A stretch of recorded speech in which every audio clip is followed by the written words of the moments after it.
unopened. Yeah. The CVs, yeah. Could I have They're like those? room temperature, but yeah. Yeah, that's fine. Could I have the blue one? Thanks. You like Stevia's? Oh, they're okay. I think they're pretty good. Yeah, one of my exes used to drink a ton of them. No sugar. Yeah.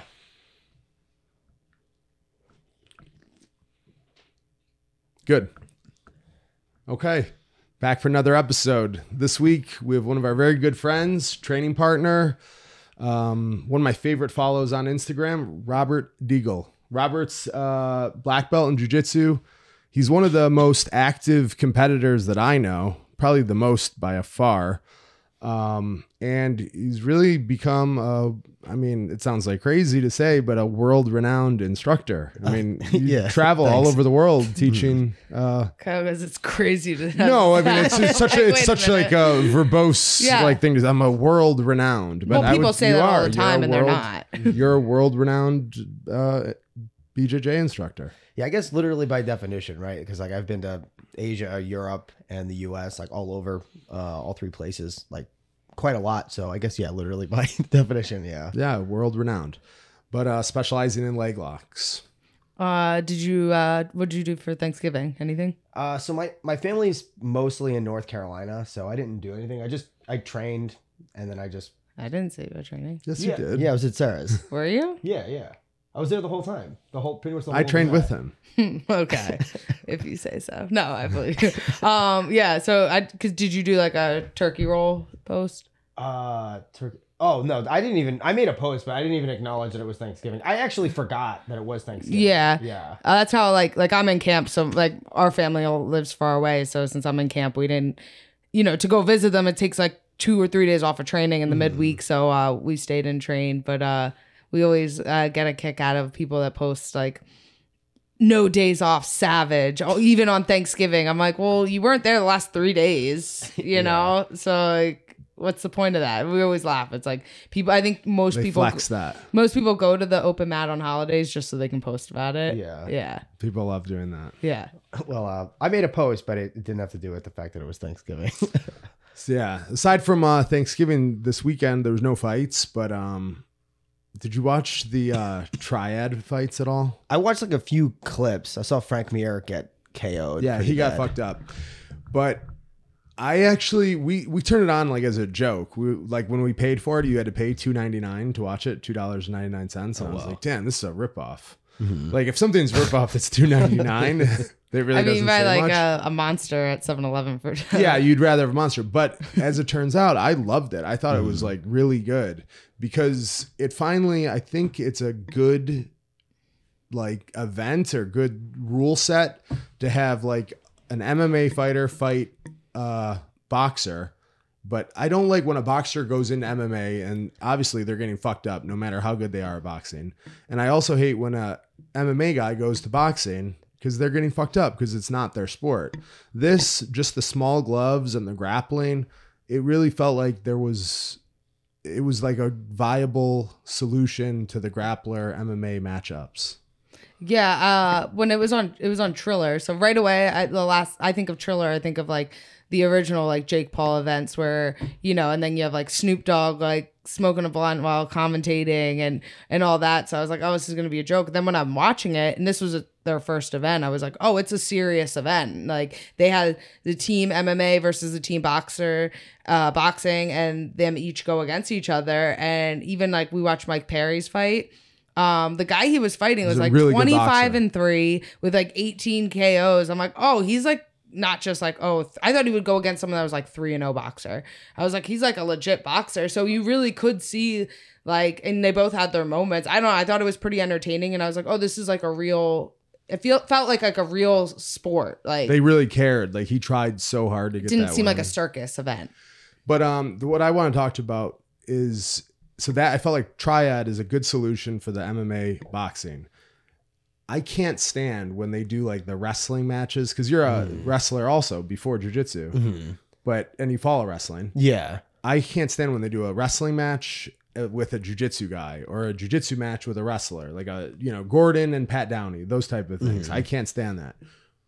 What is the answer to those type matchups? How can we do a triad match Like same idea, like a mixed version of rules to make it competitive for an elite wrestler to beat an elite grappler. Yeah, so ADCC was supposed to do this. Like that was kind of like the idea with the ADCC rules, but I don't really think it does that great of a job of it actually, unless we're talking about finals. Like ADCC finals has a different rule set than the regular matches because you can't, if you pull guard at any point, you get hit with a negative. So it a little bit helps the wrestler out more. But like other than that, like I think like the UWW rule set. So what is that? So UWW has like a that's United World Wrestling. They also have a grappling rule set. Yes. Yeah, which is like, so no heel hooks. I actually talked to one of the refs on Instagram about like why they have no heel hooks, and he said it's specifically because they're trying to get it into the Olympics. So they want, I don't know, but like they said like that they thought that was too dangerous. But that definitely helps out like wrestler types. And then I think takedowns are scored like much more positively. Like there's more points. Like ADCC, the takedown is almost like it's impossible to get one. Yeah. So the takedown rules in ADCC are really weird. They're like, very weird. Yeah. Like wrestlers, for the most part, I think oftentimes get more confused by it than anything else. Because like you watch it and you're like, why did that not score? You know what I mean? Like, but yeah, it's because a takedown is almost impossible to get in ADCC rules. A takedown is really just a way to get to someone's back in ADCC. Right. Yeah. But like ultimately, I think like all these mixed rule sets it's really hard to make one that is like what people usually think of these rule sets as doing is like, oh, we want like a pure grappling art, which, well, I think it's more like flow grappling, flow wrestling are merging together. We'll suck all of David Taylor's fans and Gordon Ryan's fans, and you'll have some special event. And I think there is value in that and do them periodically. But I think that's like a one-off thing. Like, yeah, but they need to figure out something. I have an idea what it should be. Okay, well, what's yours? Okay, mine is 1 10-minute match. All submissions are legal, but you can't pull guard without giving up advantage. But you can give up the advantage. But here's the caveat for the wrestlers. All submissions are legal, but the pin also ends the match. So if you have both of your shoulder blades flat on the mat for like how long? For we'll say seconds. 3 seconds or 5 seconds. If both of your shoulder blades are flat on the mat, then the wrestler wins via pin. Just like in wrestling, a pin ends the match. So you can do a million different submissions without having both of your shoulder blades pinned to the mat. That's pretty hard. There's lots of submissions you can do. Both shoulder blades pinned to the mat. So that's my solution. What about like if you have a triangle that if you have a submission in and your shoulders are on the mat, does that not count? You can't have both shoulder blades on the mat. Damn. Only mounted triangles. Or, I mean, it has back triangles, side triangles. There's lots of triangles. Or you could get him and like sit up, pull his head, right? What do you think about that? I mean, like, I think I'd want to see it. I worry that you'd have a lot of weird stuff. Like I do think somebody would have like a triangle and they're about to submit them, and then they kind of forget for half a second, then their shoulder blade goes flat in the mat, and then they get pinned. Well, you can't forget. Well, yeah, you're right. I mean, it's just like, I could see like weird stuff happening like that. Like there have been like, jiu-jitsu is a sport with like 1,000 different rule sets. Like, do you remember that tournament years ago in Florida where they had a push out rule where you got pushed out, there was 2 points awarded, and then Gary went against DJ Jackson and like he got pushed out like 8 times because I almost like maybe I forget like if that's the one DJ Jackson still talks about. Yeah, yeah, and it's like it was like in hindsight, it was a very dumb rule set. Like all it did was it basically turned it into a sumo match. Yeah, and it's like, so yeah, I mean, we might as well try it. Like any rule set. Yeah, just try it just for fun, see how it goes, and then So something like when I like I always tell people, I think you're like the best example of the possibility of jiu-jitsu. And what I mean by that is like, to look at you, you're just like, just the most average, you know what I mean? You're small. No, yeah. You're not like extremely like jacked or some special talent. Yeah. But like if you went against anyone who's not like a well-versed in jiu-jitsu, you're breaking their leg in half. Yeah. And that's like, that doesn't happen in other sports. Like size and everything else matters so much. So I think that you're such a good example of the possibility of jiu-jitsu. Well, thanks. But when you train, it seems like you've such a focus on the leg locks. Like, how do you get good at jiu-jitsu? Do you have to focus on one thing and be the best at that one thing? Or How do you get good? Well, okay. So it's a super broad question. Like the way I think about like jujitsu is when we think about like getting good at jujitsu, I think one of the first things we should do is like ask, what exactly do you mean when you say that, right? Because like jujitsu isn't in and of itself a single skill set. It's like an activity that can be a part of many different other activities, right? So like you could mean jujitsu within the context of an MMA fight, right? You could mean jujitsu within the context of a submission only match or an ADCC rules match. And I think like being really good, you can be good at all of these things, or you can be good at like one of them, right? So for instance, like, and I think as like each individual rule set sort of grows, it's harder to become the best at every single one, right? Like it would be really, really difficult. So which one should you try to be the best at to get your overall game up? I think it all depends on what you're trying to do, right? Like what are your specific goals? Like what do you want to do? Like for me, like I have almost no interest in submission only anymore. I think it's like I think the best rule sets are points rule sets. Like if you asked me to pick one, I would say points rule sets. I would say IBJJF and ADCC. I think those are the best to focus on. But then like the thing is like you see guys that are really, really good at those rule sets lose in submission only matches because the skill set doesn't necessarily transfer directly. So I think the first thing you've got to do is identify like, okay, what do you want to do? And like you can hypothetically be the best at every rule set, but what it requires is like specific focus on the relevant skill sets, like leading up to that event, or like you just have to you have to put your training into like periods where you think about like, okay, I want to be the best at ADCC rules. Okay. Then you have to identify what are the things I need to get good at to be the best at ADCC rules. And you also have to like factor into like who you are, right? In terms of like your body type, your personality. Like if I spend 10 years trying to like become the best in the world at blast doubles, I don't think that's really like, you know what I mean? Yep. I don't really think that's the best way to spend my time because I'm not Jordan Burroughs, right? Like, whereas by contrast, like there's things I can do because of like flexibility and things like that, you know, maybe a more wrestling oriented guy, it wouldn't really be in his best interest to focus on. So like, so you think kind of like finding your strengths and working on and focusing on that is, which we kind of talked about even for like, because for MMA, it's similar where there's so many things that you have to work on, you know, with like striking, jiu-jitsu, wrestling, all that stuff. And I think some people in MMA are always like, oh, well, I'm a jiu-jitsu person, I got to work on striking. And you definitely do, but I feel like we always talk about this. I think you have to always work on your strength and then make that the advantage. And you see people in MMA do that, and it's the same thing. So you're kind of taking that idea and putting it towards jujitsu. Yeah, because like so like this is a criticism that gets like lobbied against me a lot. People always say, "Oh, your wrestling is shit," right? Like, so like I wrestled in high school, but I was like a pretty mediocre wrestler. I wasn't terrible. I had like an okay record, but I was nothing special, right?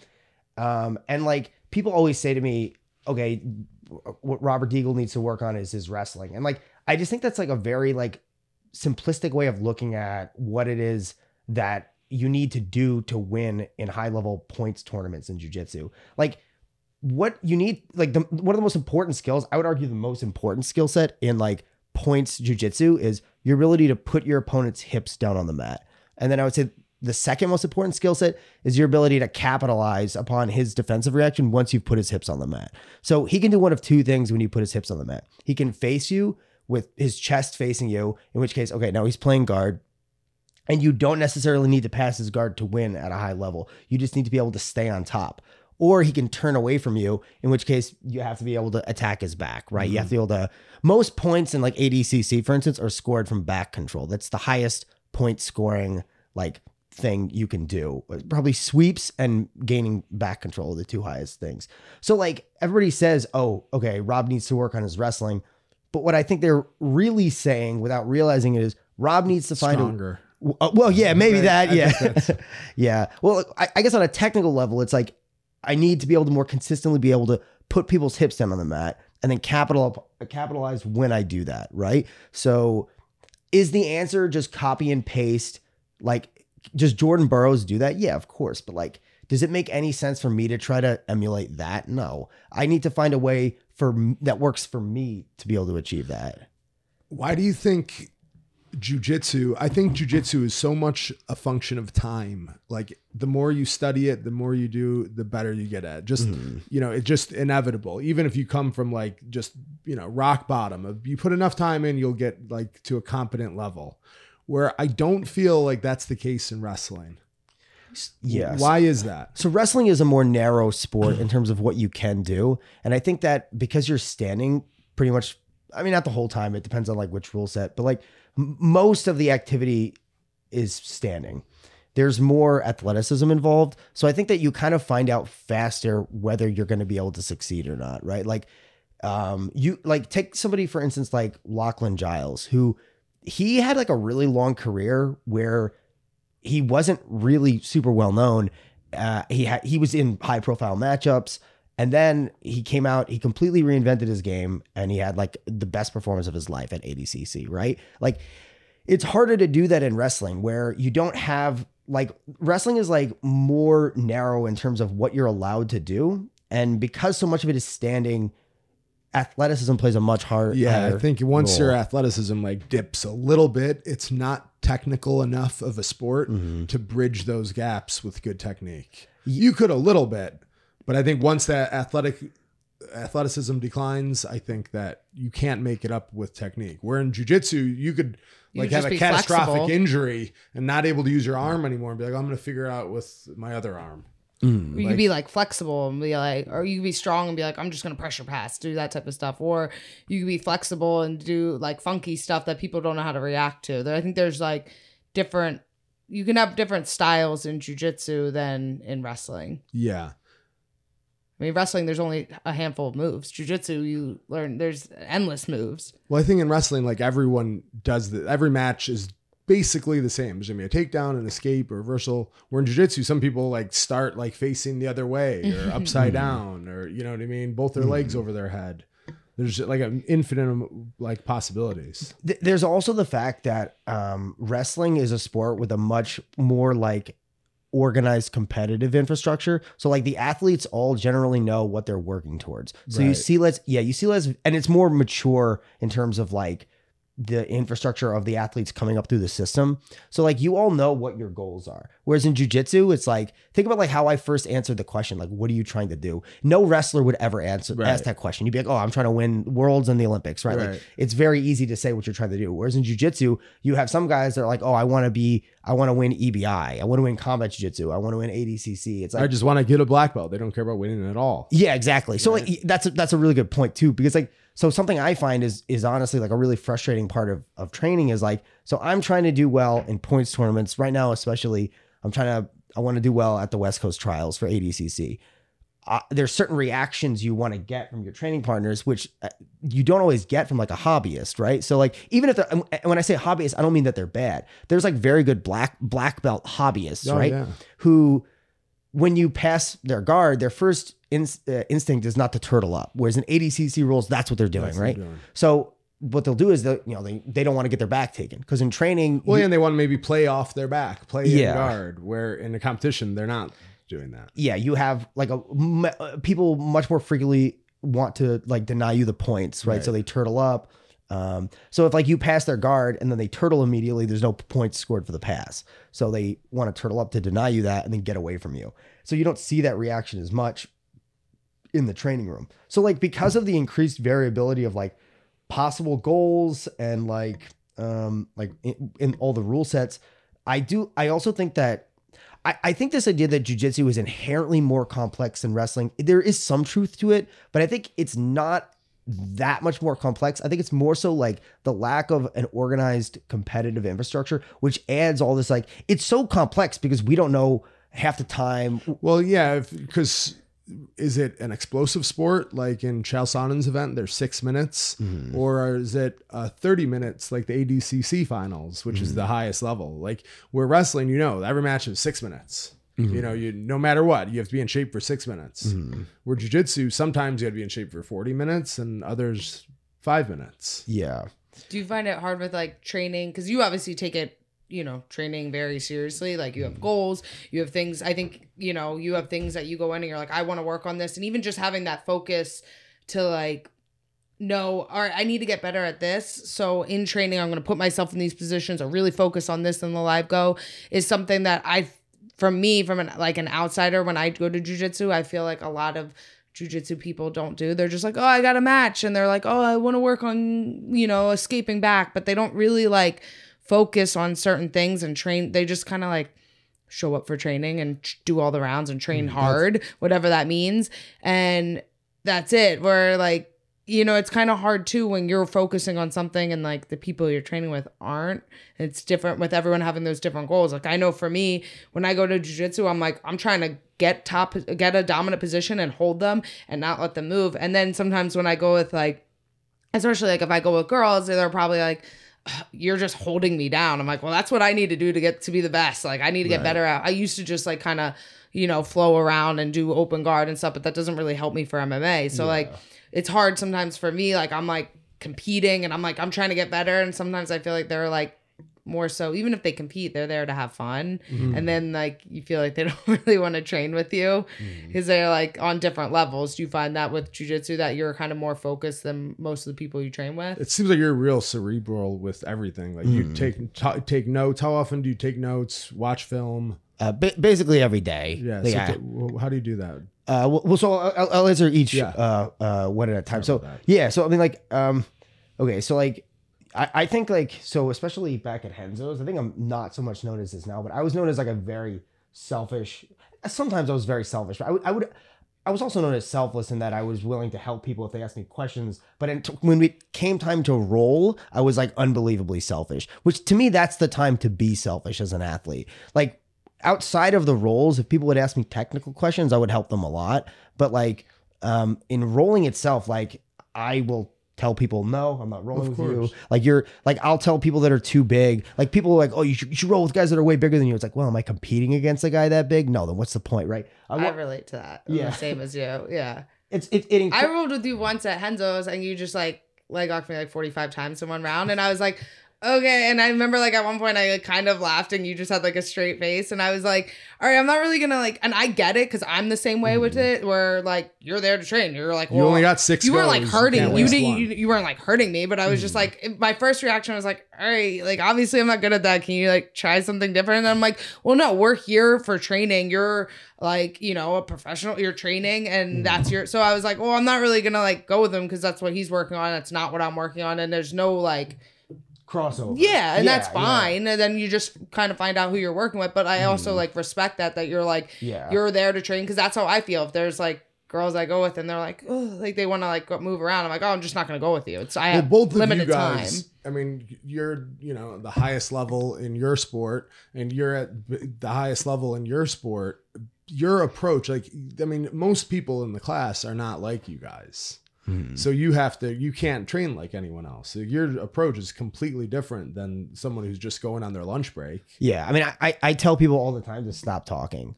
Like me too. It annoys me so much. Or when they like laugh and then ask you a question, I'm like, can we ask me that after the roll? Yeah. Like, what are you doing in the middle of the match, like laughing or something? That's a big like cultural thing though. Yeah.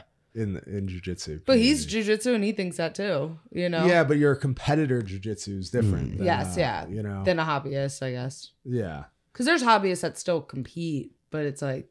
Is it their focus? Yeah. How often do you watch film?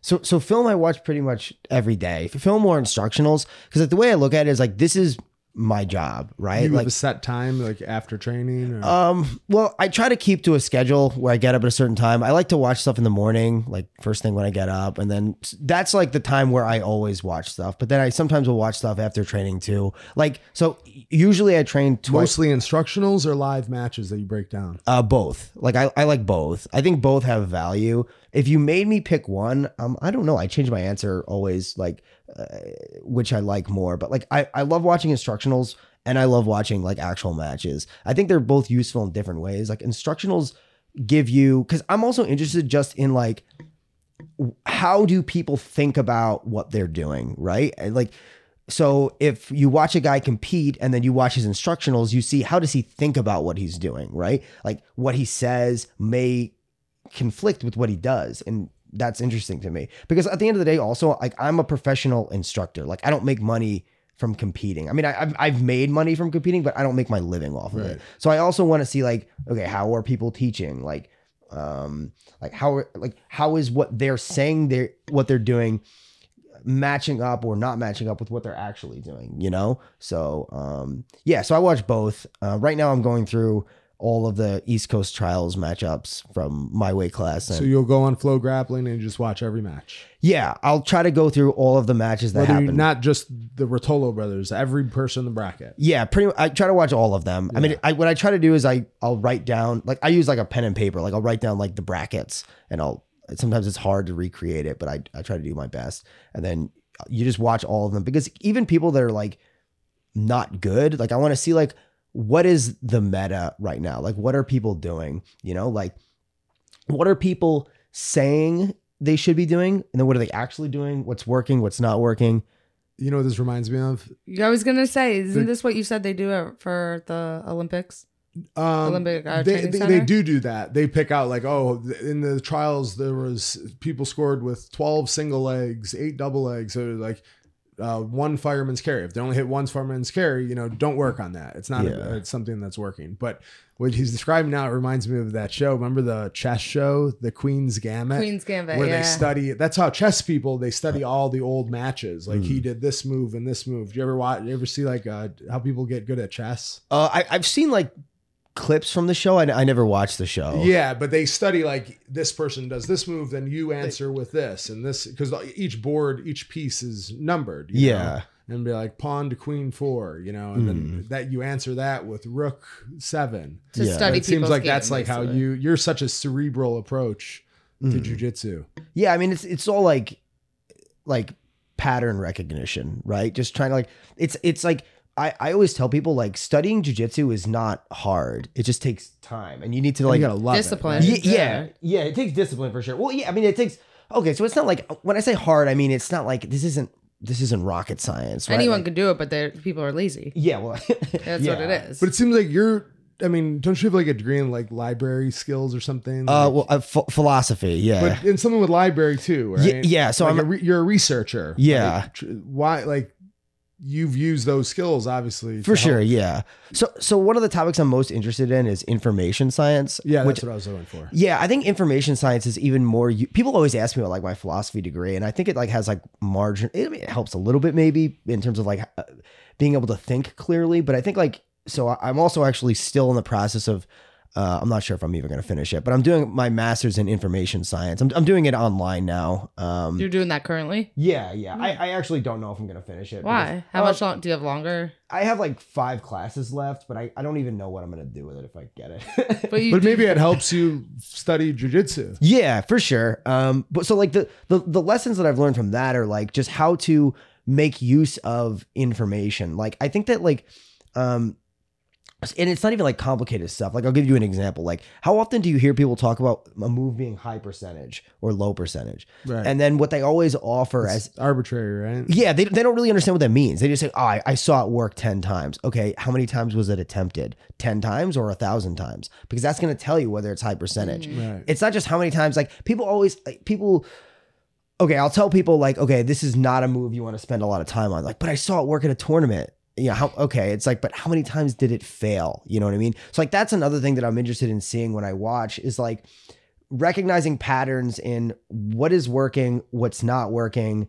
And then like you need to observe that over a long period of time, because like when a move first comes out, seeing it succeed a lot doesn't tell you whether it's good yet, because maybe nobody figured out how to stop it, right? Like if you watch trials matches from 2015, like all you need is like basic heel hooks and you'll win. You know what I mean? Like in Europe or Asia at the heavier weights, you literally just need basic heel hooks and you'll win. But 5 years ago, even today in the yeah. in the heavier weight classes of like Europe or Asia, like it's just like it's shocking how it's like it looks like 2015 trials matchups from the lighter weight classes, right? Like they just haven't caught on yet. But then as you see it develop over time, people figure out how to stop it. And then certain things will stop working and certain things will remain. And then that indicates to you like, okay, what should I, like, it's always like a gamble when you work on something, right? You're investing your time into something, hoping that it's going to pay off down the road. The question is like, okay, if I'm going to gamble on what I'm spending my time training on, I want to do it with as much evidence as possible that this is not a waste of my time. And if you see something in competition working consistently more often than not, right? So it works more often than it fails. That's an indication, especially if you observe that over long periods of time, that's an indication that it's worth spending time on. And yeah, I mean, ideally that's where I'd like to put my training time. Right. Mm-hmm.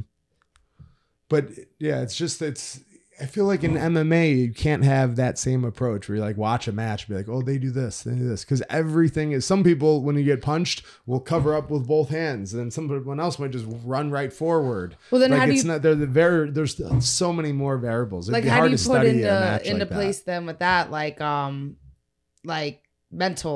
mental strategies? Do you focus on that, or are you mostly technical? Well, I think the thing is like with that, I think there's no one way to do it. I mean, even in jiu-jitsu, there's no one way to like physically get things done. Like there's larger trends you can observe, but like there's many different ways to like manifest those trends.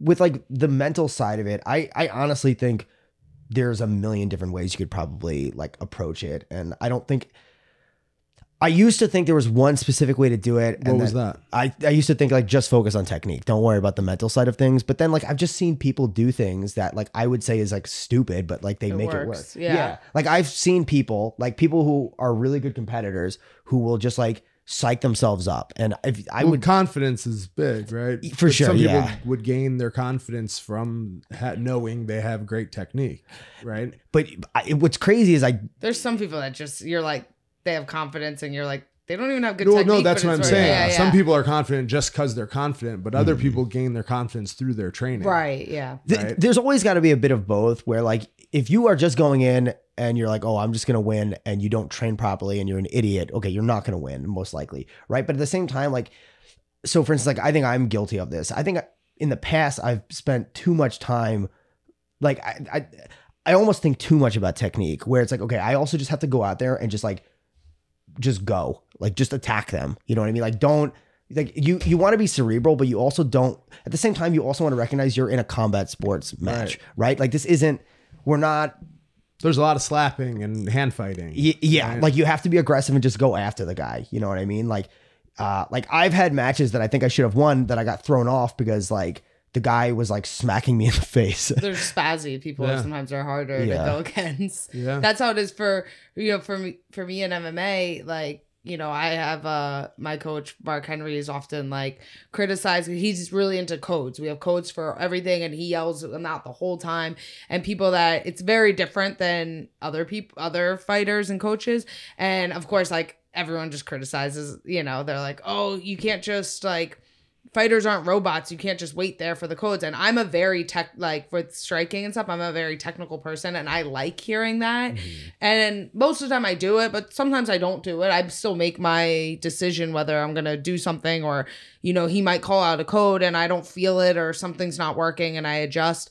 But then there are sometimes like, you know, parts of my career where I was like, oh, I am kind of relying too much on technique. And at the end of the day, I'm like, I'll go against someone and they kind of do a little better than me. And I'm like, they suck. Like, I'm way better than this person. So sometimes you have to like let go of the technique and just kind of, like you said, it's a fight. You got to scrap, but it's kind of hard to know when to switch those modes sometimes. The way I've been thinking about it lately is that like at the highest level, and I'm just speaking to jiu-jitsu because I don't know. But I mean, everything that you're saying is similar. Yeah, for sure. Yeah.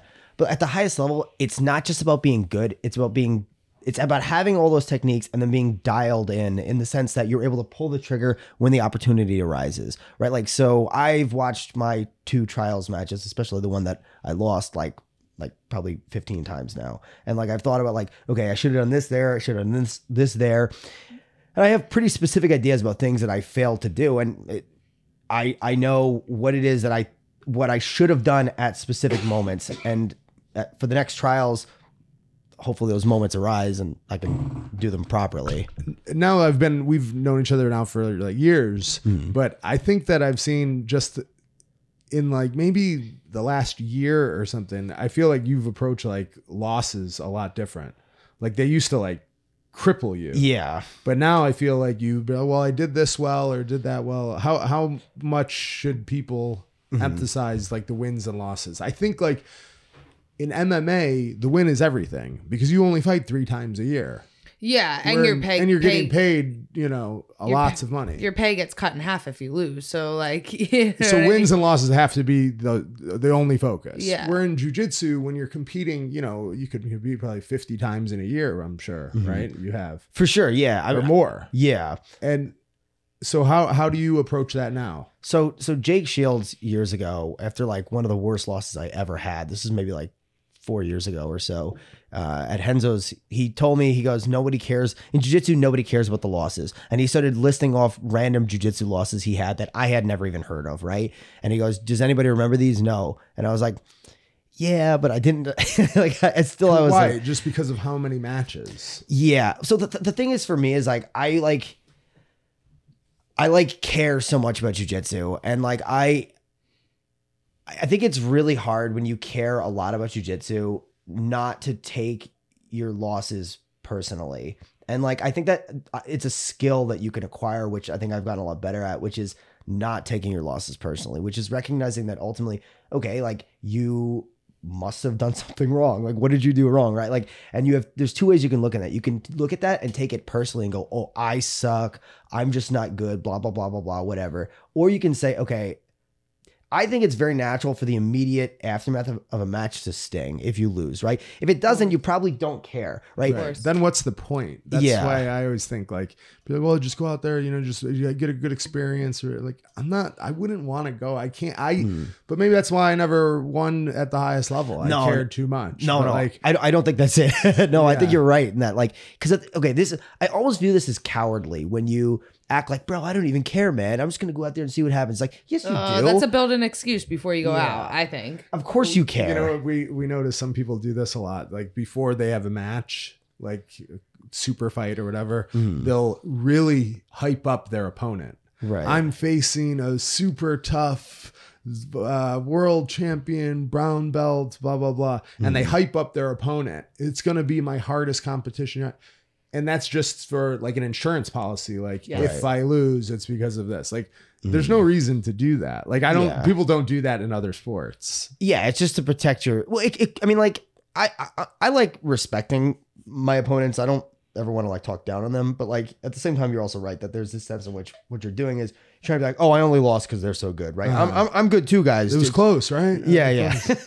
Because then, you're hedging your match. Right. For sure. Right? Yeah. And like, so what I was going to say is that there's this balance between like you don't want to like look at your matches and not care at all about the result, because then what happens is you kind of fall into this pattern of stagnation. And I've seen this like many times where guys who compete all the time and they're just like, yeah, man, it's just for the experience. It's like, yeah, but like, that's just sort of like, you're not getting better. You're just competing, but you're stagnating. And like on the other side of the coin, you have people who they care so much. Like, this is what I think I did. I took it really personally as a reflection of who I was as a person. Like, oh, I lost because I'm a fucking failure. I'm a fucking loser, and like, I've always been like a super hard worker where like I would be depressed for like 2 days, but like I would still like, I mean, you saw me at Renzo's, I think after losses where I looked miserable and I was still there. Yeah. And like, I would always show up and still train. But the thing is like, it's totally unnecessary, I think, to like, be like after trials, I was not happy that I lost, but my first immediate response was, okay, I've got to watch the match, go home and figure out what happened. And I showed up to training the next day. Like I trained the day after trials, like, because like, what else am I going to do? Like, this is how I'm going to get better. I'm going to look at what happened. And like, I think the thing is like, ultimately, like, I know I didn't lose because I'm a fucking loser. Even if the guy, like, let's say the horrible worst case scenario, guy goes out there, passes my guard, takes my back and chokes me out. Like, okay, that's pretty fucking bad. But like, that didn't happen because you're a big fucking loser. That happened because you did things wrong. You got to figure out what went wrong, and you might not be able to fix it. Maybe you just don't have the tools on a physical level. Maybe you don't have the time. Maybe you're too old. If you're a 37-year-old guy and you get fucked up, all right, you can get better, but like, I don't think you're going to get to the ADCC level. As a 37-year-old purple belt, right? Like it's going to be fucking hard. But You have to be realistic sometimes. And I think Yeah. people struggle to do that. Then I think that's when they go in I'm just going to do it for fun or, Mhm. Yeah. I'm 29. I'm going to be 30 in about like 5 months or so. And, I think I have a realistic shot of still doing very well competitively. And like my goals are ADCC and IBJJF. And I know that so long as I stay focused and I proactively work on the things that I need to work on, both on like a technical level, but also on a physical level, like I'm lifting weights a lot more now. Is that a big part? I was going to ask, like, do you focus on nutrition or anything at all? So nutrition, maybe not so much. My Are diet. you still a vegetarian? No, I was vegetarian for a while, but I gave up on that for good. a very dumb reason. But like, What's the dumb reason? so I was in Taiwan and it was the middle of the night and I was super hungry and I was at a 7-Eleven and I was like, I can't read any of this. And so like nobody in the store could speak English. So I just bought something and it was a sandwich and I bit into it. I was like, oh yeah, that's meat. So then you're just like, fuck it, I'm done. So now Yeah, you're yeah. back on meat? Now I'm back on Do you meat, feel yeah. stronger? I don't know. I don't really notice a big difference. But you weren't like a vegetarian where you're like eating like avocados and stuff. You were eating like popcorn. I was a right? terrible vegetarian. Yeah. Yeah. Well, I remember one time you told me you like lived off like popcorn for like a month or something. So I worked at a movie theater and I could get as much free popcorn as I wanted. This is when I was first at Henzo's. Yeah. I was like really poor and I was like, oh, well, there's popcorn here. I'll just take this. And you just lived off free popcorn? Oh, well, I mean, I had like, I live with my girlfriend. So like, I think I had like Cheerios, oatmeal, and popcorn. Like, Well, that's all really the same thing, right? yeah. It's like corn. Just all, yeah. but now like my diet is mainly like pizza, ice cream, and halal food, which is not healthy. But I like halal Alcohol. food. yeah, that's marginally healthy. But the I mean, rest it's better than probably pizza and ice cream. Yeah.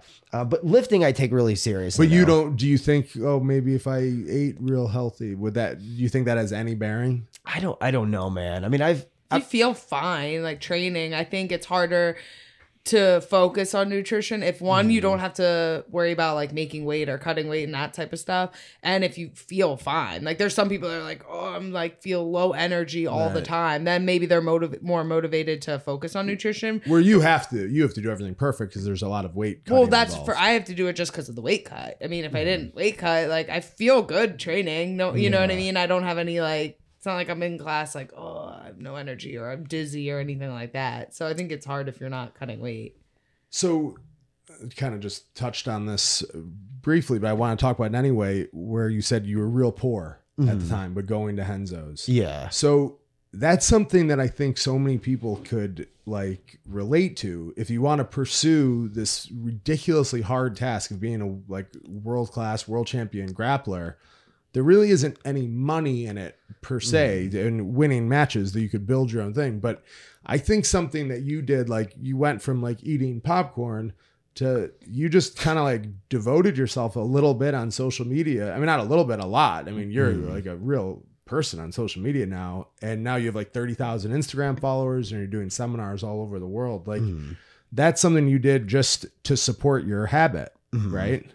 Yeah. So I think what helped me was also when I first started taking jujitsu like seriously, like I wasn't trying to do it for a living. Like when I was doing that, like working at the movie theater and eating popcorn and stuff, like I was applying to PhD programs in philosophy. Like that's what I thought I was going to do. Even up until What changed? Well, so like conversations with Danaher, and a big part of it was also that I didn't really like the future that I thought was probable if I went down the PhD route.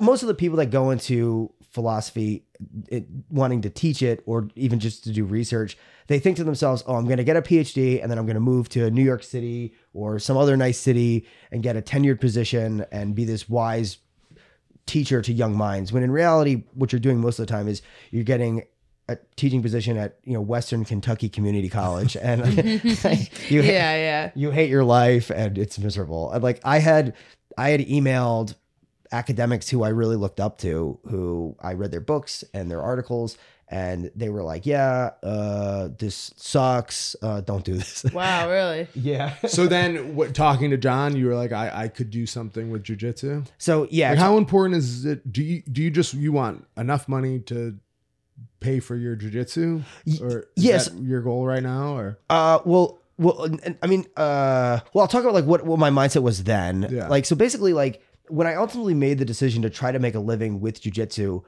I like had very little sense of how I was going to do it. Like I had no social media. I had no Instagram.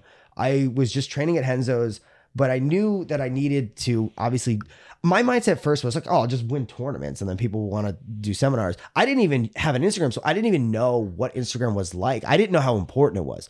And then people started telling me like, okay, you have to do more than just train and compete. You have to like start marketing yourself. And I was like, no, that's not important. Like that's how I always say. I'm like, well, if you just win, then you're the best. So people want to learn from the best, but it doesn't work. Obviously now you know that doesn't mean anything. Especially in jiu-jitsu, where like, so I like, I don't really remember specifically what like the turning point for me was, but like I think I won a tournament and I remember thinking like no one's even gonna know this happened. Like it was just like it just goes into the void, right? And so like I started to think about like, okay, I'll start marketing myself. So I made an Instagram and like I just made a few posts. And then I put up one post, which was just me drilling, and it was just like a throwaway post. And like leg lockers probably saw it, right? Yeah, he shared it. Yeah, leg lock. It was specifically that page. Leg locker shared it, and I got like 200 or 300 followers from it. And I was like, oh shit, like wow, okay, like a lot of people like this. So I just literally after that post, I just kept I kept trying to like replicate that. And basically, you are all themed around leg locks. Leg locks I try to do like all sorts of things because I don't want to pigeonhole myself. I don't want people to just like at the end of the day, like yeah, I mainly teach leg locks because that's what people are interested in learning from me. But like I'm interested in just grappling generally speaking. You know one thing you do good on the social media? Whoa. He's got such an eclectic taste in music. Oh, like really? he'll have like an Elvis Presley song or like a you Russian. appreciate Oh you my love God, that. I love that so much. Yeah. I'm glad. All right. That's Like, definitely his. You love that so like much. you'll have it goes like with the movements, but you know what I mean? You have it'll be like an Etta James or like real classic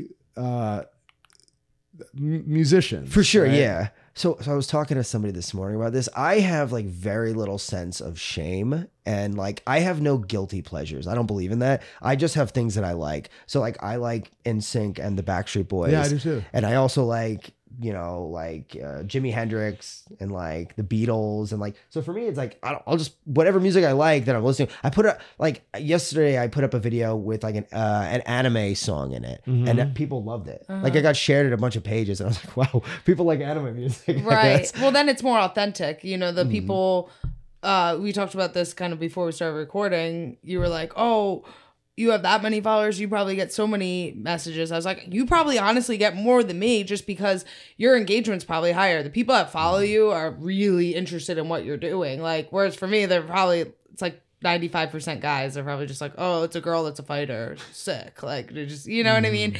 But to what you're doing, so if you put up like a song that you actually like, you know, the people that like that song, you have more of a connection there. It's fun though, getting the right song to a video. Like when we were building our house, I was doing a lot of like 80s songs and stuff. Okay, so, like, nice. and I felt like I was like, oh, these are really cool videos. Yeah. But yeah, that's something that you do really well, I think. Yeah, I mean it's fun too. Like I'll sit there and think like, oh, what song should I pick for this? Yeah, of course. Yeah. And then when you think really hard and you pick one, and then just one person's like, oh, I love this song. You're like, yes. Yeah. Like validation. It was right. They understand it. I also get people all the time that are like, this song sucks. Why would you Of pick course. this? You get a lot of like haters. We always ask people about that. Do you have haters? Not really. I definitely do, but like I don't really like. So what I learned is like just don't talk to them. Just my block list is very low. I what do are that people? too. What are the negative things people say to you? What type of hate? I've gotten all sorts of different things throughout the year. So one of the first things, I shouldn't even say this because people are going to go back to saying this. Like one of the first things was, oh, he's just like diet Eddie Cummings. And like I hated that because I was like, to me, it's like the dumbest observation ever. Oh, we're two white dudes who have beards that like leg locks. And it's like, but if you even watch our games, like even how I do leg locks it's not really that similar to Eddie. Like he had a very different style than mine. There's definitely like, look, at the end of the day, bro, I was a big fucking fan of his. Like I really, really liked his game a lot, you know? But why wouldn't I learn from that guy? Of course I'm going to. So like people, you know, they're like, oh, he's just like, he's diet Eddie Cummings. So stupid. Yeah. Like there was that. And then like, you know, I've gotten stuff like, I don't know, just like random shit. Like I've had people, just like random people that don't know anything about jiu-jitsu. They're like, that would never work. that wouldn't work on me. Like I put up one video like this is years ago where I did a reverse De La Riva inversion into like cross-ashi on the secondary leg and whatever. And there was this dude that's like, yeah, if you tried that on me, I would just toe hold your leg. And I'm like, okay. Okay. Like, Yeah. yeah. There's so many people that like, we always say it all the time. The people that like it probably don't comment all the time. It's Right. just, you know, the people. I was like super high the other day and I was like, what's Reddit? I don't really understand it. Oh, yeah. And I like went on Reddit and I like searched my name and I was like, oh my God, this is an evil place. I was like, I didn't know so It many. was all just terrible. Oh my comments. God. Reddit is awful. I Yeah, had but that's no only idea. negative. No one writes, "Oh, Caitlin's the best fighter ever." One person on it was like, actually, I know this is an unpopular opinion, but she's got pretty good footwork and this, and everyone like, I was like, who is this person? They like risked their life for me, and then everyone else was like, no, she's the worst. It was like, I was like, oh my God, this is what Reddit is. I was like, oh my God, if you don't ever like search your name on Reddit, it's not good. So I think I'm not famous enough for Reddit. I wouldn't be on there. That's You never know. No. You never know. there might be a post or two. Who knows? Yeah, maybe. But I was gonna say is one thing about Reddit is like the standards people have on Reddit are so comically, they're so absurd. Where it's like, if you've ever lost a match ever, I know Gordon gets a lot of hate on Reddit.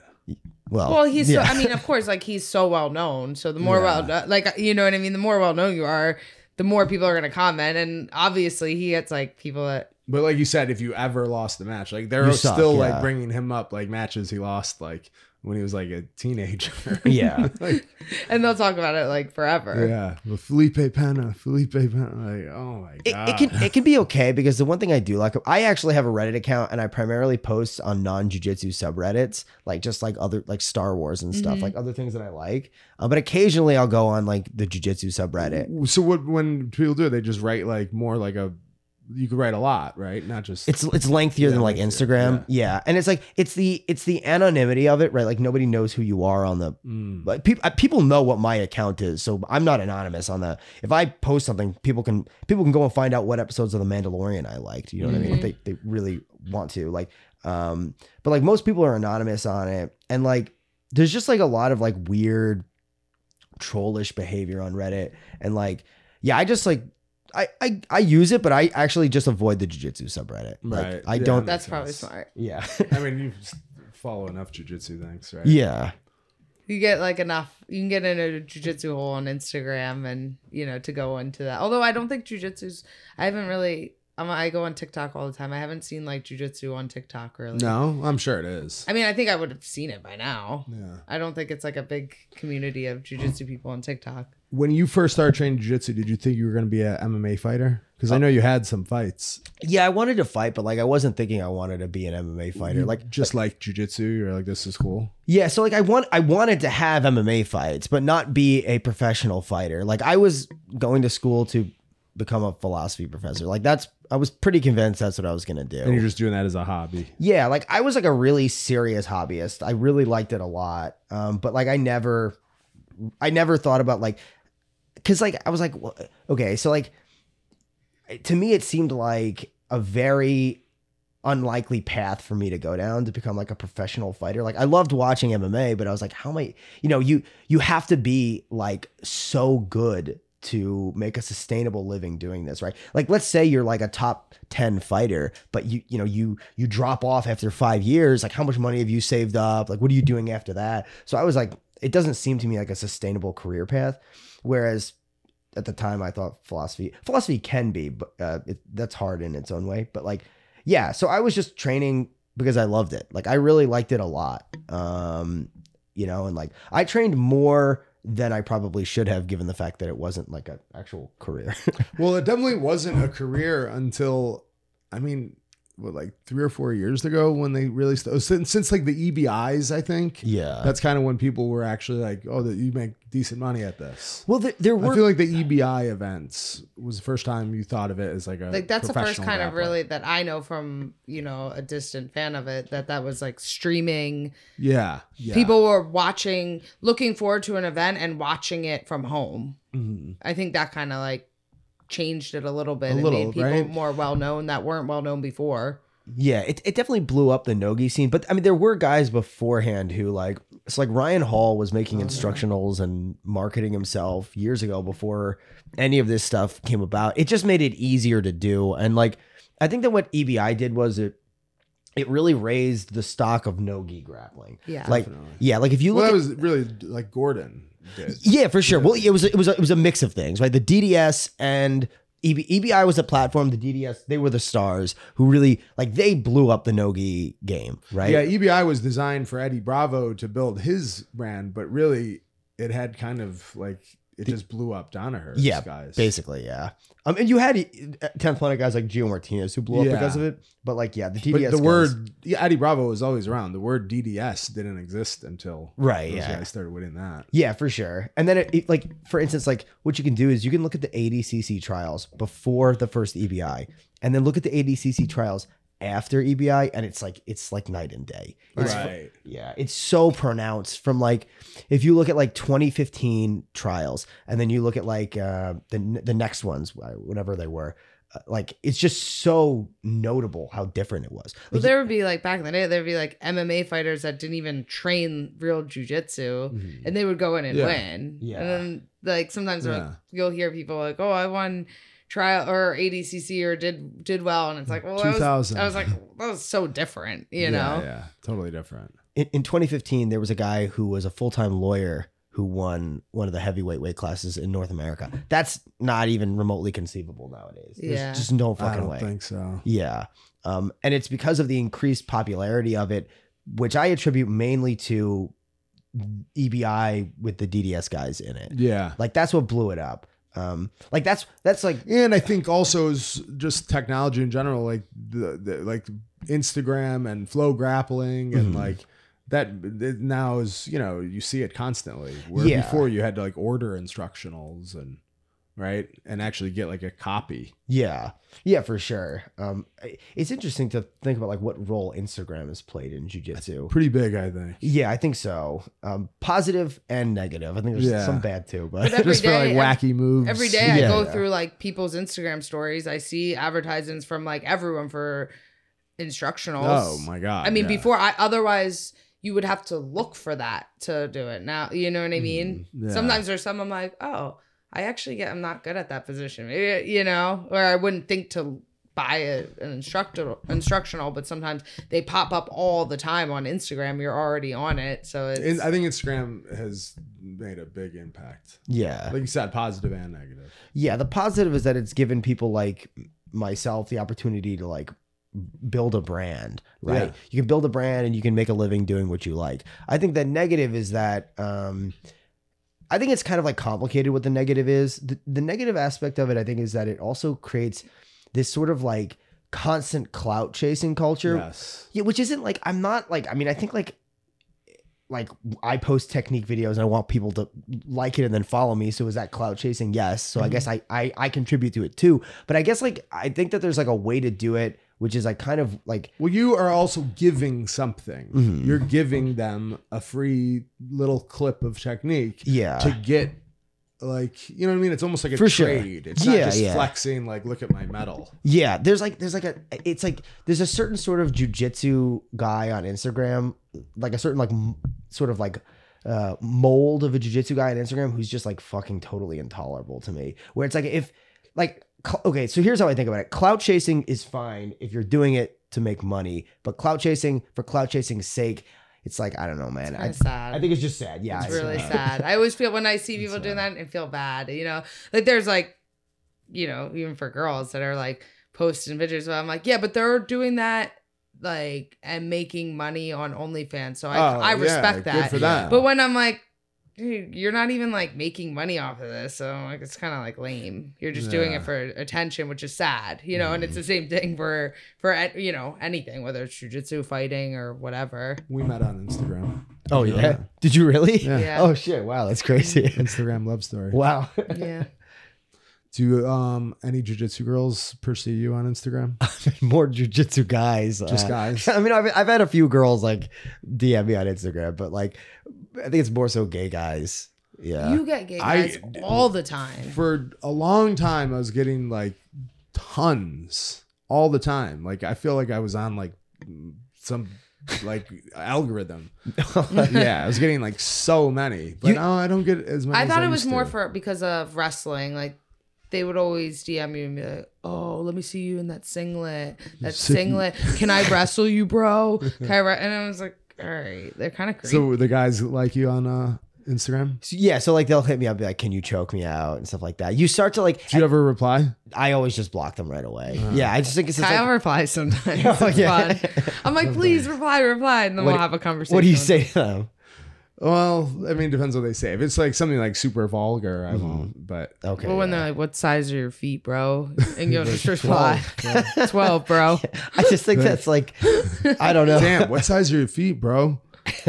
They're like 12, dude. Okay. The one time he said to Gordon, he was like, "Dude, I get so many DMs from gay guys hitting on me." He's like, "You must get so many." And Gordon was like, "No, not really." I was at blown all." away by that. Yeah. I thought Gordon would have like hundreds. He probably doesn't even see them. They're probably in his Maybe. requests, and he doesn't. even notice them. Gordon sees them. He He checks reads everything. Oh, Yeah. all right. He definitely reads Fair everything. enough. But so they like you. Maybe they just they like Italian guys. I'm not sure. I don't know. Right? I've gotten Well, better. we don't really look alike. Yeah. Well, dark hair. Yeah, I've gotten better at noticing which ones are the gay guys because you can go on their profiles and it's like oftentimes Sus. it's like, oh, why do you have only pictures of guys in rear naked chokes? Yeah. Well, I like it though. I like getting the attention. flattering, yeah. Nice. Okay. There was this, I remember, this is totally random. I don't even know why I brought this up. I just know, I feel like I never even told you this. When I first started training jiu-jitsu, the one gym I trained at, there was like this super, super, super old guy that would train there. And it was like, one time he actually like shit himself on the mat, and there was like shit on the mat. Super weird. But he was like a black belt, but he was so old. It's like grandpa, like looked like Willy Wonka and the Chocolate Factory, the grandpa from there. And I've never seen that movie. And yeah, it's so weird. He one time was like, "Oh, I'm going up to Boston." He goes, "There's a big event." This was years ago when there was no girls at the gym. He goes, "There's a bunch of girls that get together and they train." He's like, "If you want to, we do it like one weekend every month if you want to come." And I was like, "Oh, okay, maybe, yeah." And he left, and someone at the gym, they're like, "Don't go with him." I'm like, "What is it?" He goes, "It's a bunch of girls that are wrestlers and jujitsu." He goes, "But they all get paid to like pee in bottles and like pee on guys and stomp on them Crazy and, how much of and that wrestle there is them." in the world. So I feel like I was getting like trafficked into doing this, like to like wrestle some guy for money.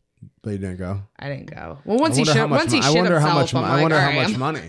yeah, probably. I don't know, not that You many. probably get even more now. You probably know the guy because he used to work at all the Naga events. Oh yeah. I mean, if you think of like a super, super old guy that whatever, but they called him his name and then Naga. I'll tell you after, but That's funny. Yeah, it was so weird. But sometimes I'm like with people that have like weird fetishes that are involved in jujitsu or wrestling or There's a something, lot, yeah. they get drawn to that because they're into like I wrestling. think the singlet in and of itself is a fetish. Yeah. I think people like the singlet. Well, that's like the people that have the foot fetishes are into jujitsu girls or girl fighters because there's like The feet are free porn exposed, on their yeah. Instagram. They're always posting pictures with their bare feet. Right. Yeah. What do you think as far as like dating or girls when you're trying to pursue like a really difficult task? You think it's good to have a girlfriend or Do you mean like single? Well, I mean, I guess it depends on the guy. Or it depends on the person, right? Like, yeah, no, I don't. You think it takes away from training? It can. Like, you need to have somebody who's like very understanding about what you're doing. Yeah, like, for sure. because it's not even like ultimately like what you're doing is essentially like it's a full-time job, but it's almost beyond a full-time job. It's like you have to spend so much time if you're serious. You have to spend so much time training, studying, traveling, like to compete, right? You have to travel mostly. Right. So like there's a lot of Every that. weekend you're gone. Yeah. So it's like you have to have So somebody. someone's got to be really understanding.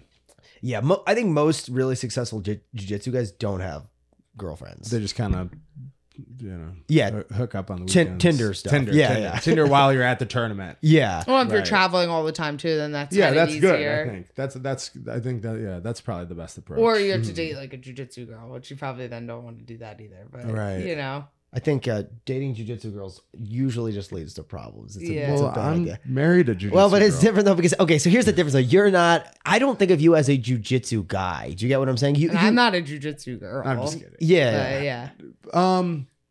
You know what's funny is like, I don't think of myself obviously as a jiu-jitsu guy, but I've been pretty submerged in it for a while now but I've been exposed to like only the best. Yeah.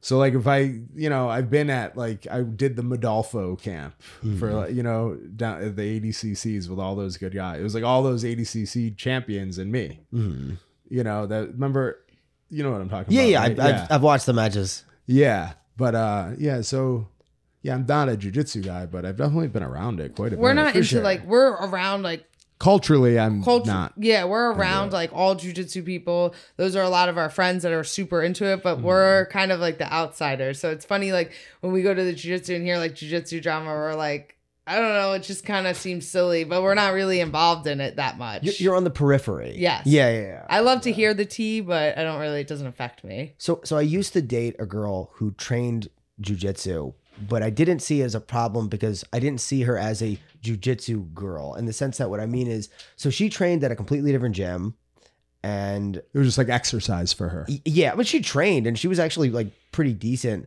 But she wasn't like, she wasn't on Instagram. She wasn't competing. She wasn't Like like, a hobbyist. yeah, it wasn't like, do you get what I'm saying? Like Yeah. the culture, right? Whereas like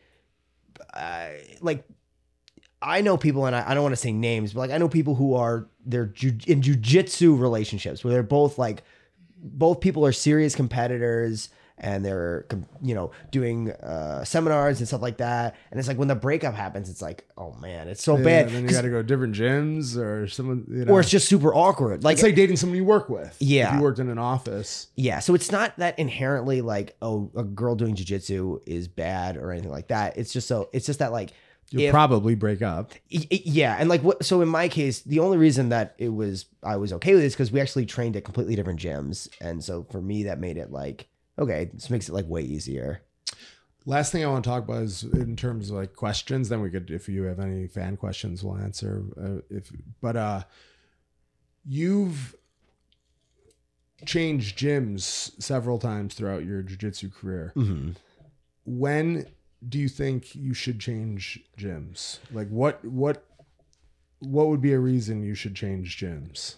Changing goals is like the main reason. So like I started out at a place called Kyoto on Long Island, and then I went to 2 gyms at the same time. Because it's kind of frowned upon in jiu-jitsu community, right? Yeah, but I mean like Not that you care. yeah, but I mean like it's frowned upon by like losers, you know what I mean? Like the regular, if you look at competitors, they're fucking changing gyms all the time. You know what I mean? Like They need to go to the best situation for them. yeah, Gianni Grippo went from Henzo's to Marcelo's to now he's doing his own thing, right? Paulo Miao went from Cicero Costa to Unity to now he's doing his own things. So when you feel that you're not getting the right partners, whatever, then you start looking somewhere else. There could be all sorts of reasons. So like, for instance, I went from Kyoto to, and then after Kyoto is like a smaller, more like self-defense oriented school, right? So I wanted to compete and I wanted to like do more Nogi. So I switched to Long Island MMA and then Vitor Shaolin's. So I went to both, right? Because at the time they were like sort of roughly affiliated. And then I would sort of like go back and forth between which I focused more on. And then eventually what happened was I wanted to learn leg locks. So I was doing leg locks on my own, but I wanted to get to a higher level. So I started to go to Henzo's, and then ultimately that sort of took up. I was still training at Long Island MMA at the time, but then eventually Henzo's took up much more of my time.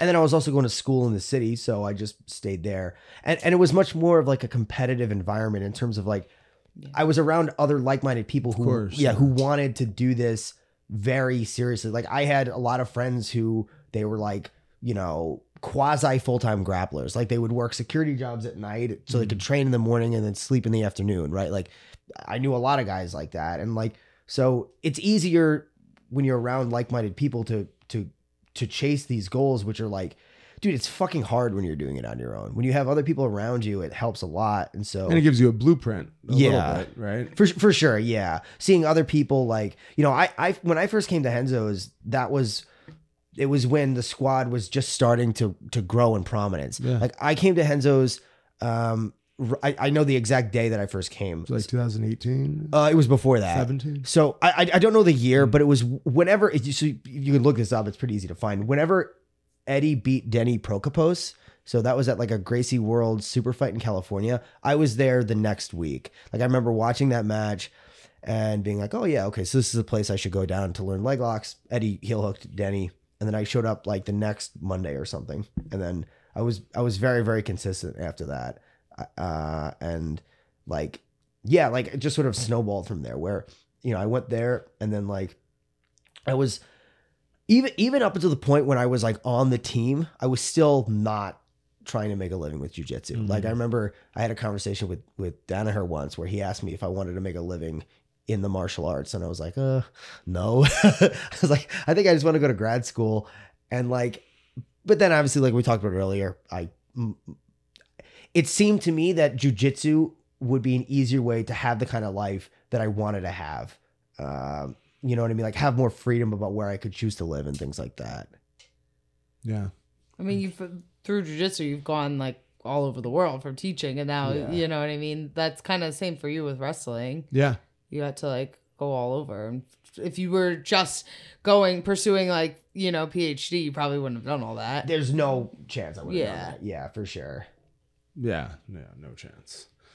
We have any listener questions you want to answer? No, they're kind of all lame. They're all lame? Yeah. Not lame, but I don't know. Okay. Anything else you want to add? What are you doing now? What are your goals right now? What do you have coming up? So my main goals are pretty much ADCC and IBJJF. And also I want to start my own school down the line. Like Nice.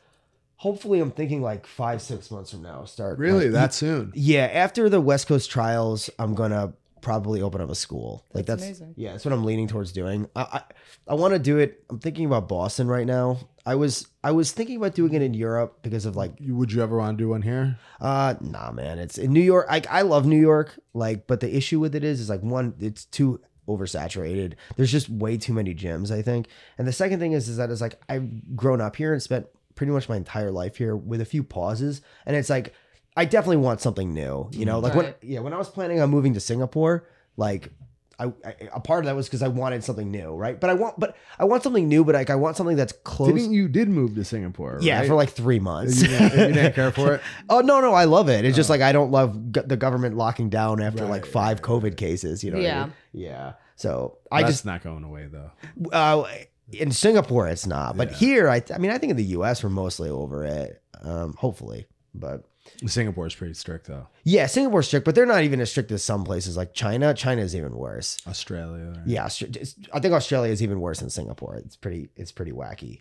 But yeah, but anyway, so like, I want a place that's like different enough than New York, but also like similar enough. Like, so for instance, like I fucking hate driving. I really, really dislike it. I want to live somewhere where I can just take the train, you know? And so Boston has a train. It's a lot better than people give it credit for. I think it's not as good as the subway in some respects, but in some respects it's actually better, I think. And yeah, so I want to live somewhere that has a train, and yeah. And I think another advantage of Boston is that it doesn't have the same level of, Would you teach gi jiu-jitsu or make it just a no-gi school? probably just no-gi. I think that's a good idea. Yeah, I've thought about I think this. that's going to start popping up a little more.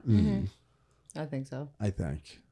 Yeah, I mean, I think like 10th Planet proves that that's a viable model. Yeah. And then there's other schools that are doing it too now that are really heavily emphasizing no-gi.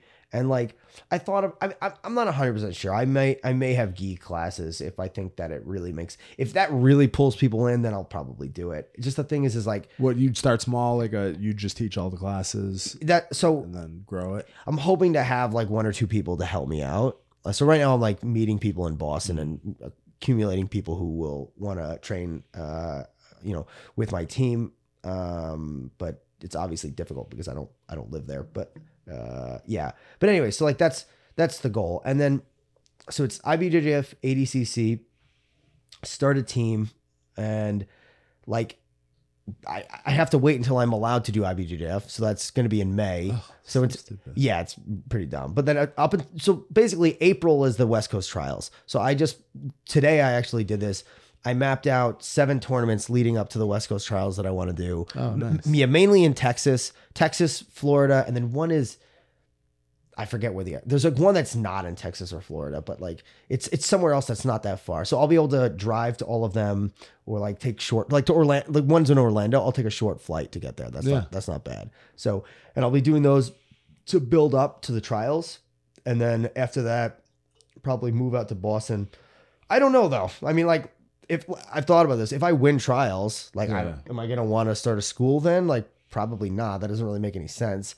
You'd want to focus on ADCC for like at least another year, but we'll see. You know, I'm going to take it as it comes. And I think that like, I really do think you can run a school and be an active competitor at the same time because like there are a lot of people who do it, you know? So you just have to be very, very good at time management. And I think you also have to like, you have to have people around you helping you, like students who can cover classes when you're traveling to compete and things like that.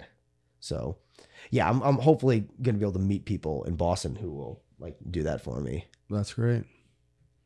Well, thanks for coming on and talking to us. I know like not all of our listeners are necessarily jiu-jitsu people, but I think they can all relate with like just finding what you like and trying to make it work for you, and even to make a living off of it is something that I think that's the goal for everyone, whether they're even non-athletes. It's, like anything, like your focus and your plan, having a plan is super important. And I think to be successful at anything, that's what you have to do. Yeah. You have to really have a plan and follow it. And, you know, And I think that's something that we always talk about and we relate, like just doing what you want, figuring out what you love. It's so easy for people to be like, oh, just do what you love and that's it. It's like, yeah, but you actually have to put in the work and the time to do it. And you also, have to be good. You have to be able to make money, because if you can't make money, if you can't figure out how to make money with it, then you can't do it. Yeah. No matter how much you love it. So that's a big part. For sure, yeah. So I always like, I get a lot of like younger guys who hit me up on Instagram, like teenagers that ask me like, how can I make a living with jiu-jitsu?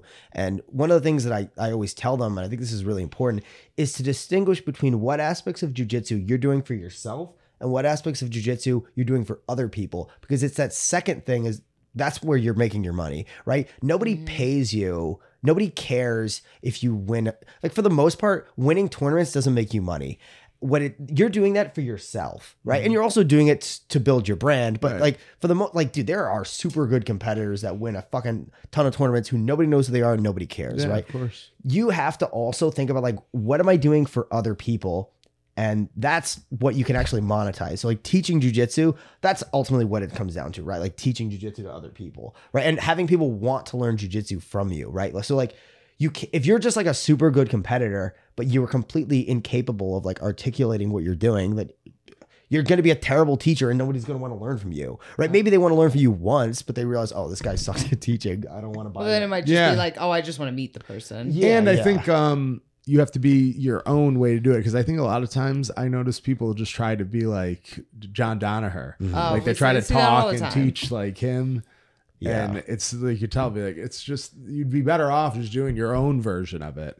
I was always super self-conscious on my instructionals, because mine's like the total opposite. It's so short and crisp to the point that I'm like, wait, does this suck? It's only like an hour. I'm going so fast, but I don't know how to draw things out for 6 hours. I think your instructionals are so good. I tell people all the time that you have like really, really good instructionals, because it's like, first of all, like it's clear that you've thought about what you're teaching and there's a system there, but you don't waste people's time with like endless repetition and like one thing that I really hate with jiu-jitsu guys is like this quasi philosophizing among them. Yeah. You know what I mean? Not everyone is a philosophy PhD. Yeah. Right? And also not every aspect of this is that fucking deep. Where, you know what I mean? Like if I'm you're like, just show me how I can smash this person and pass and hold him down. I don't need to know about all the philosophy of it. That's over my head. When John does it, I mean, he's so well spoken and articulate, and it's really is how he is. You appreciate it. But then when other people try to like, even I'll see like people's posts,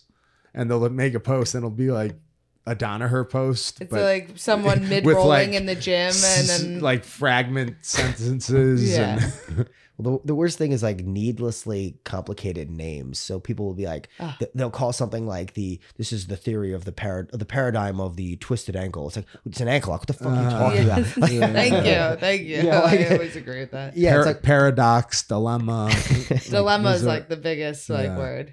Well, dilemma's okay because it has like a specific I meaning. get it. Yeah. Yeah. But like, yeah, I hate that, and it's like, and You have to have your own way to do it. yeah. What I think is funny is people accuse me of that all the time. They're like, "Oh, you just talk like Danaher and stuff." It's like I don't think so. Yeah, I don't think I sound like him at all. Like if you Yeah. watch I my think so. instructionals, like sometimes I'll use words that are like I said ostensibly once, and people are like, "Oh, look at this pretentious asshole." I'm like, "Do you? I don't." Yeah, but I think you just have a very good vocabulary, and Yeah, that's what like- Yeah. you use that when you talk Yeah. on the side of the mat or anything. Yeah. But anyway, I'm dragging on the podcast. No, that's now. good. No, it's Yeah. great. Yeah. Well, follow. Say your Instagram. It's Robert Degle, Degle BJJ. We'll put everything in the show notes and links. So make sure you give them a follow and stay tuned for ADCC trials. Thanks for listening. Bye bye.